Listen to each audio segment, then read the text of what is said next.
Okay everybody, since the last video we've made a lot of additions to the car, a lot of changes, a lot of new stuff. I have not started the car yet, so we're about to do that, but let me first go over some of the changes to the car in case you missed the last video of what we're doing. So just let me flip my camera around here. Okay, well let's start off with, we have a new head. So the new head is ported and semi-polished. Intake and exhaust valves. Ports are polished or ported anyways, and new valves and high pressure springs so we can raise our rev limiter. And we have a new turbo. This is a Borg-Warner. It's called the ZFR from ZZP Performance, and it has dual ceramic ball bearings and titanium wheels in it, and it's supposed to spool up a lot faster than the stock one, which is awesome. I moved some of the electrical around. It used to be over there, but that was kind of in the way of stuff. So now it's moved over to here. The differential, I took out the 350 gears and I put in 370 gears, and also changed it from a Torsen style limited slip to a clutch style limited slip. We also changed the fuel pump. The fuel pump used to be external, used to be mounted down here. Now it is one of those ones that's mounted inside the tank. So pressure, return line, all that stuff. The intake manifold. The intake manifold is dramatically different. It used to come in from the bottom, and so the air coming out of the intercooler had to go all the way down to the frame rail, loop around, come back up. And so this here flipped around like this. This chopped off 30 inches of intake length. So there's that. What else have we got here? I think those are the big things, and we're gonna attempt to start the car now. So this is the first time that I've attempted to start it after doing all the stuff in it. So let's cross our fingers.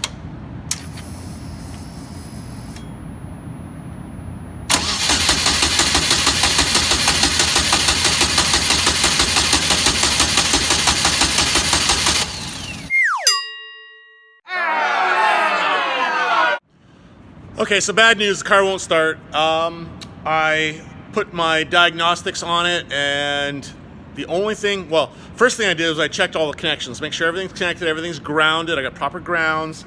I thought maybe I had a bad battery, so I put another battery on it, a known battery, a good battery. Still nothing. It starts if I spray gas into the intake, it'll fire right up. So I know that it's a fuel problem, not a spark problem. But, so my new fuel pump, I cracked a line, like I cracked a fuel line, and I turned it on, and it sprayed fuel everywhere, so it's got plenty of pressure.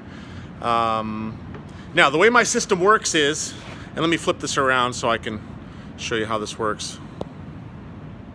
Okay, so fuel is, there's a fuel pump inside of there, and that's just a lift pump. That pushes 58 PSI. Well, here's a fuel pressure regulator, and it returns it. Okay, so 58 PSI goes all the way to a high pressure pump, which is this little dealie down over here. That's a high pressure pump. The high pressure pump cranks it up. It's a manual pump. It's run off of the camshaft, and it cranks up the pressure to 200 to 300 PSI when you're just turning the engine over, and it will go to 2500 PSI under full boost.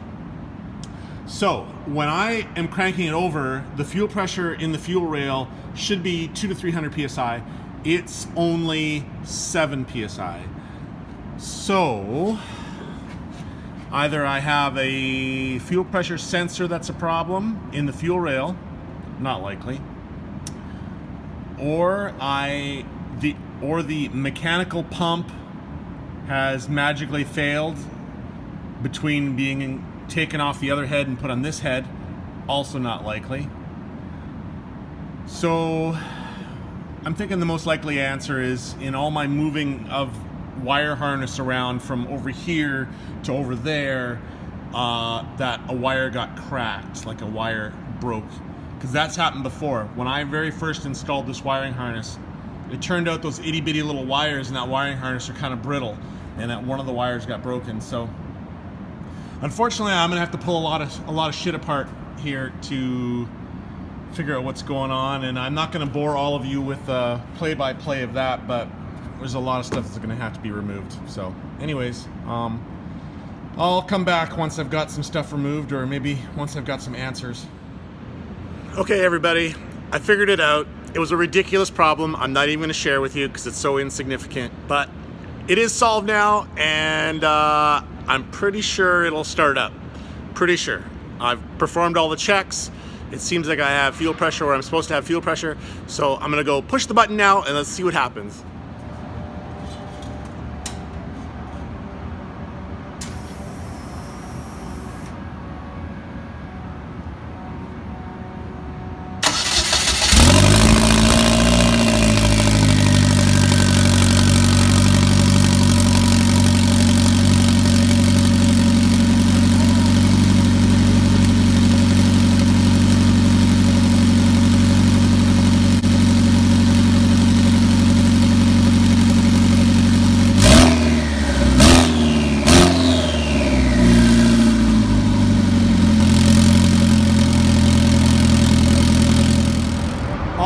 So the engine's running now, that's awesome.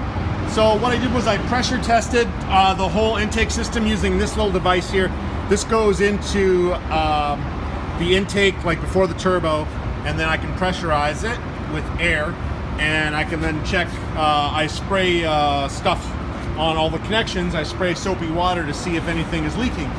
And when I did that, I discovered a huge leak right over here where the intake manifold bolts on, and I suspect that all the welding I did on the intake manifold warped it, like, because I did a lot of welding on there. So I got this surface here machined. You can see it here. I got this machined flat. So now I'm going to bolt this thing back on, pressure test it again, and hopefully that solves the problem. And I also I changed my upper shock mount to this aluminum one, and I had to weld a steel cross member in here so that this wasn't considered a stressed member. It's a little rule thing, you know, you gotta comply with the rules, but anyway. All right, that's gonna be it for this video, everybody. Thanks for joining me on this adventure with this car, and hopefully we have an awesome season. And please like and subscribe my videos. It helps others to find my videos, and